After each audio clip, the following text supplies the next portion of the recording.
반갑습니다. 허태영 목사입니다. 여러분들과 오늘 공동체를 세우는 교제에 대해서 함께 나누려고 합니다. 오늘 공부는 주로 웨스트민스터 신앙고백서에 나오는 내용들을 가지고 함께 하려고 합니다. 우리 교단에는 이렇게 헌법이 있습니다. 이 헌법 안에 우리가 어떤 것을 믿고 있는지에 대해서 웨스트민스터 신앙고백서하고 대속을림답을 그 앞쪽 부분에 다루고 이제 행정적이고 정치적인 부분들을 뒤쪽으로 다루고 있습니다. 그래서 그 내용 중에 우리가 교제를 좀 어떻게 해야 되는가에 대한 내용들을 좀 다루려고 합니다. 그러면 첫 번째, 왜 그러면 우리는 교리를 공부를 해야 하는가 여기에 대해서 질문을 던져봐야 됩니다.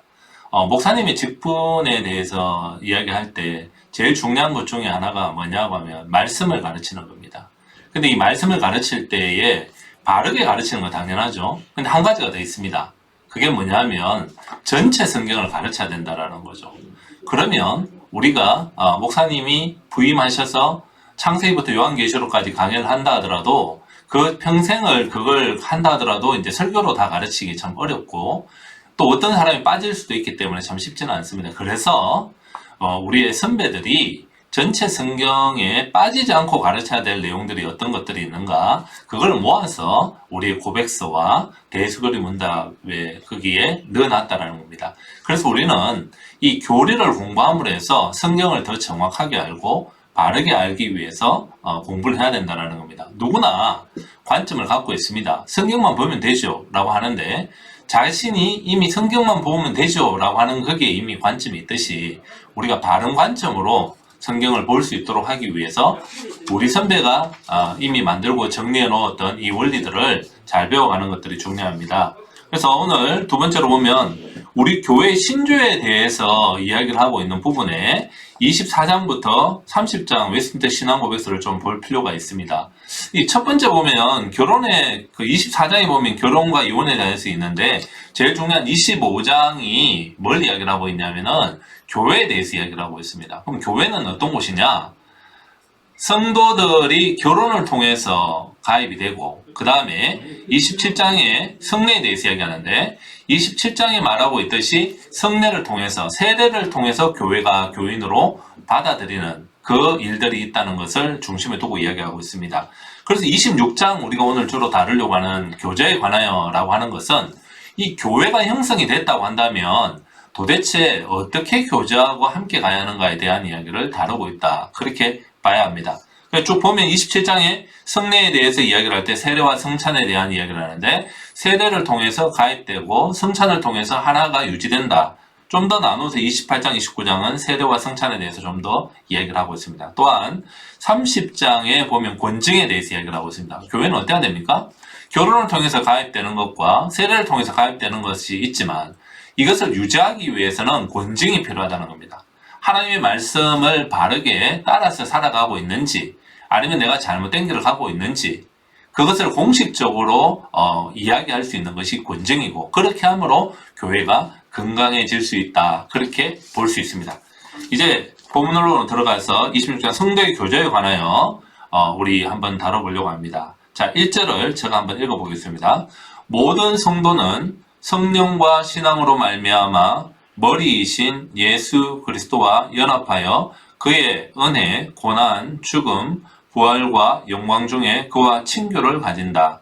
그리고 성도들끼리는 사랑으로 서로 연합하여 각자가 받은 은사와 은혜를 함께 나누며 그들은 내적 사람으로나 외적 사람에 있어서 상호간의 선에 공헌하도록 공적 및 사적 의무를 수행하여야 한다.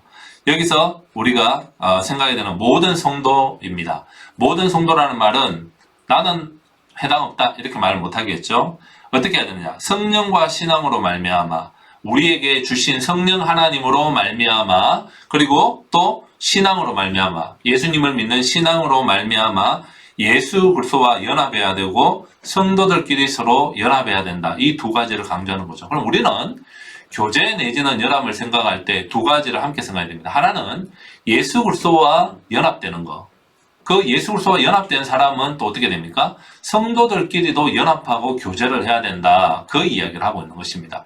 우리는 신앙생활 할 때 예수님과의 관계에 있어서 가장 중요하게 생각해야 됩니다. 그러나 예수님과의 관계에 대해서 중요하다고 생각을 하면서 형제들과 교제하고 사랑하는 것에 대해서 별 관심이 없다. 그러면 우리가 요한 1서에서 말하고 있는 예수님의 사랑을 알고 그 사랑을 받은 자가 증거가 뭐냐라고 할 때 같이 있는 형제를 사랑하느냐 안 하느냐 그걸 본다. 그렇게 이야기를 하고 있습니다. 그래서 우리는 예수님과의 연합에 대해서 늘 마음을 갖고 있어야 됩니다. 그 구체적으로 그의 은혜, 고난, 죽음, 부활과 영광 중에 그분과 함께 교제한다는 거죠. 다르게 말하면 예수님의 전체 사역과 내가 하나가 된다. 그렇게 생각해야 되고, 두 번째, 그런 친교를 예수님과 영적 연합을 경험한 사람은 성도들끼리도 서로 교제를 하는데 무엇으로? 사랑으로 한다는 겁니다. 인간의 방법이나 자기 생각대로 하는 것이 아니라 하나님이 나를 사랑하셨던 그 사랑의 원리대로 이걸 섬겨야 된다는 마음을 갖고 있다는 겁니다.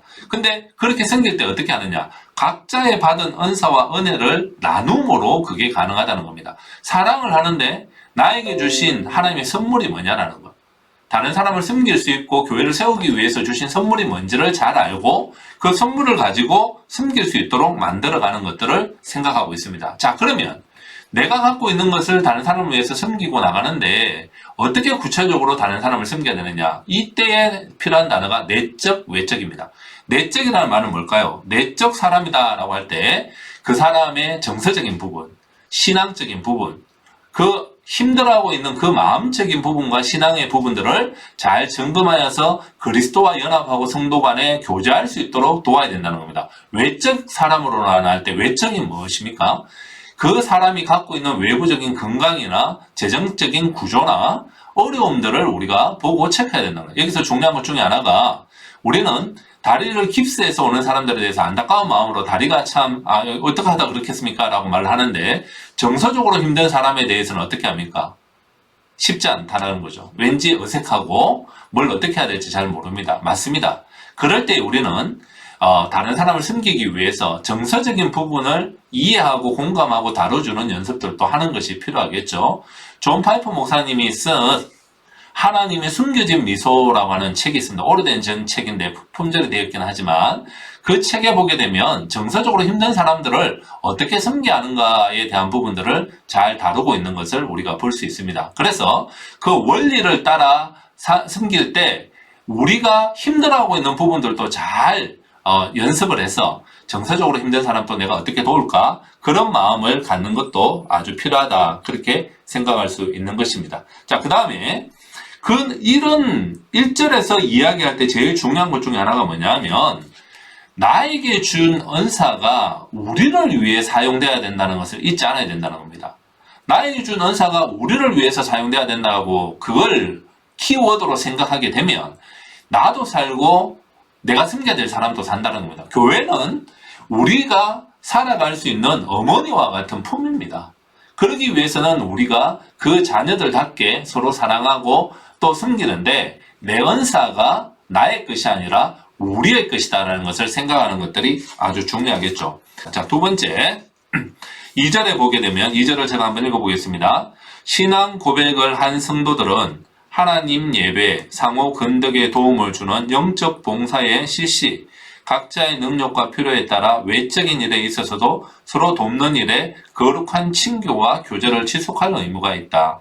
이 교제는 하나님이 기회를 주시는 대로 주 예수의 이름을 부르는 모든 곳에 있는 모든 사람에게까지 확장되어야 한다. 이렇게 되어 있습니다.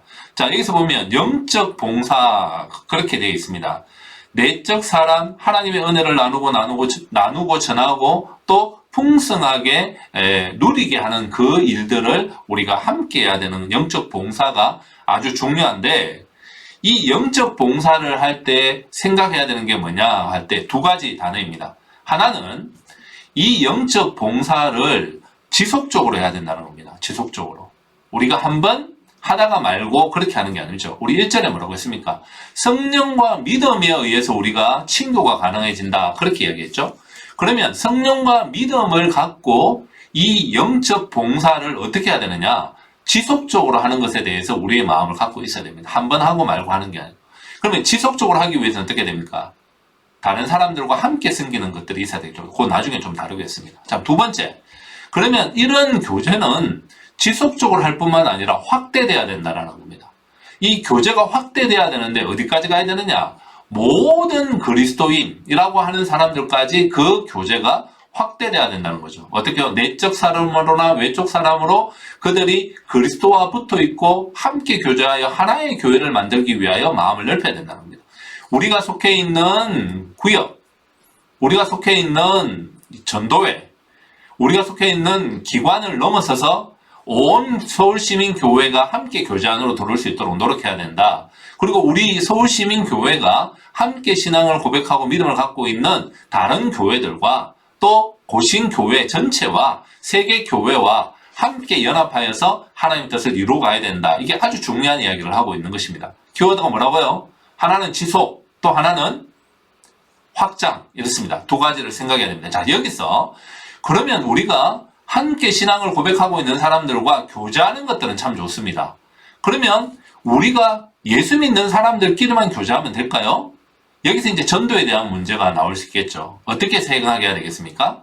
우리는 예수 그리스도를 모르는 사람도 복음을 전해서 우리의 교제 안으로 들어올 수 있도록 최선을 다해야 된다. 이렇게 생각할 수 있는 마음을 가져야 된다는 겁니다. 그럴 때에 하나님의 은혜를 더 풍성하게 누릴 수 있게 된다. 그렇게 본다면 오늘 2절은 어떻게 보면 지속적으로 교제하되 확대하는데 그 확대는 전 인류의 선택된 자는 모르지만 최선을 다해 복음을 전해서 그들도 우리와 신앙 안에서 참된 교제를 할 수 있도록 최선을 다해야 된다. 이렇게 볼 수 있겠습니다. 이제 3절로 넘어갑니다. 마지막 절입니다. 자, 이 3절에 보면 제가 읽겠습니다. 성도들이 그리스도와 더불어 가지는 이 교제는 어떤 의미에서도 그들을 그리스도의 신성의 본체의 참여자가 되게 할 수 없고 그리스도와 동등하게 하는 것은 아닌데 이것들 중 어느 것을 인정해도 불경건하고 망령된 일이다. 또한 성도로서 서로 가지는 이 교제는 각자가 소유하는 재산과 소유에 대해서 가지고 있는 권리나 소유권을 빼앗거나 침해하는 것은 아니다. 이렇게 되어 있습니다. 3절은 26장의 마지막 절입니다. 경고를 두 가지를 하고 있습니다. 성도들이 함께 교제하고 연합할 때 잊지 않아야 되는 게 하나는 그리스도와 연합하고 성도들과 연합할 때 그리스도와 연합에 대한 주의점을 이야기를 하고 있습니다. 그리스도와 영적인 연합이 됐을 때 마음속에 어떤 것이 있습니까? 나도 뭐 예수님하고 거의 비슷하네. 예수님과 거의 똑같네. 이렇게 생각하는 영적 교만으로 나아가서 그분으로 인해서 내가 살아간다는 것을 잊지 않도록 경고를 주고 있습니다. 그럼 두 번째 경고는 뭡니까? 우리가 서로 함께 교제하게 될 때 나오는 경고가 하나 있다는 겁니다. 그게 뭐냐? 야, 우리가 하나이지 않느냐? 너의 은사도 공동체를 위해서 필요한 거고 너의 재정도 공동체를 위해서 함께 우리가 나눠야 되지 않느냐? 그렇게 이야기를 하면서 사유재산에 대하여 강탈한다거나 그걸 인정하지 않을 때 진정한 교제가 오히려 무너지게 된다는 것을 이야기를 하고 있습니다. 우리는 하나님 앞에 자발적으로 헌신합니다. 그런데 어떤 사람이 우리가 남이가 이러면서 너 재산 내 거, 내 거도 내 거 이런 식으로 하지 말라라는 겁니다. 하나님이 우리에게 주신 그 은혜를 따라 공동체를 위해 하나님을 위해서 헌신할 때 그를 격려하고 칭찬하지만 그의 헌신에 대하여 우리가 강조해서는 되지 않습니다. 빌레몬서를 보게 되면 바울이 오네시모를 빌레몬에게 돌려보내면서 너의 열심이 억지가 되지 않게 하기 위해서 내가 종이었던 오네시모를 돌려보낸다 이렇게 표현하고 있습니다. 성도들이 교회 안에서 교제를 하면서 다른 사람들의 열심을 조장한다거나 격려하는 것은 괜찮습니다. 그런데 이 사람들에 대한 이야기를 할 때 마음속에 저 사람 왜 저래 안 해? 저 정도면 해야 되는데 이런 말을 생각하는 순간 우리의 교제가 깨질 수 있다는 겁니다. 그걸 잊지 않아야 되는 것입니다. 자, 그러면 오늘 26장에 나오는 성도의 교제에 대해서 정리를 해봅시다. 몇 가지 다른데 첫째, 우리의 교제는 예수 그리스도와 영적 연합과 성도 간의 교제에 대하여 함께 생각해야 된다. 그러면 성도 간의 교제를 할 때 어떻게 되느냐? 그 사람의 내적인 문제와 외적인 문제에 대해서 늘 점검을 해줘야 된다. 신앙과 정서적인 부분. 물질적인 거나 육체적인 어려움에 대해서 돌아봐야 되는데 이걸 돌아볼 때 어떻게 돌아봐야 되느냐? 공적 사적으로 돌아봐야 된다는 거예요. 공적이 뭐냐? 교회나 우리 공동체가 그의 필요를 도와야 되는 거죠. 지속적으로 힘있게. 자, 사적이라는 말은 뭡니까? 내 개인이 섬세하고 긴급하게 그 사람들을 도와야 된다라는 겁니다. 자, 그렇게 도울 때, 교제를 할 때 주위에 우리가 잊지 않아야 되는 키워드가 또 2절에는 뭐라고 이야기했습니까? 이런 교제는 지속돼야 된다는 거. 두 번째, 이 교제는 확대돼야 된다는 거. 그 확대되는데 함께 신앙을 고백하는 사람들까지 확대될 뿐만 아니라 아직도 예수님을 믿기로 예정되었지만 불름을 받지 않은 그 사람들에게도 복음을 전해서 우리 교제 안으로 들어올 수 있도록 격려해야 된다는 거. 자, 이렇게 교제할 때 주의가 있습니다. 하나는 예수님과 영적 연합을 할 때 마치 우리가 뭔가 됐냐 그렇게 생각하는 마음이 있다고 한다면 그걸 없애는 마음이 돼야 된다라고 하는 거죠. 또한 한편으로는 우리가 성도 간의 교제에 있어서 사유재산을 무시한다거나 강압적인 모습으로 헌신하도록 하는 모습이 없도록 해야 된다는 것을 기억해야 됩니다. 자, 그러면 오늘 우리가 이런 상황에서 성도의 교제를 코로나 상황에서 어떻게 해야 되는 것이 지혜로울까요? 우리가 직접 만나서 함께 교제하고 이야기하고 영적인 부분들을 다루고 하면 좋겠지만 비대면 상황에서도 할 수 있는 일들이 참 많습니다. 어떤 것들이 있을까요? 인터넷이라는 게 있고 카톡이라는 게 있습니다. 그걸 통해서 전화라는 걸 통해서 있습니다. 이런 기회에 오히려 이 교제를 확대하기 위해서 어떻게 해야 되겠습니까? 외국에 있는 우리 함께 교제했던 가족들이나 성도들에게 문자를 보낸다거나 카톡을 보낸다거나 전화를 짧게 안부를 물으면서 또 선교사님들에게 안부를 물으면서 그들의 삶에 대하여 기도 제목을 묻고 함께 교제할 수 있도록 해 나가는 겁니다. 근데 이런 것이 지속돼야 된다는 겁니다. 지속되기 위해서 어떻게 될까요?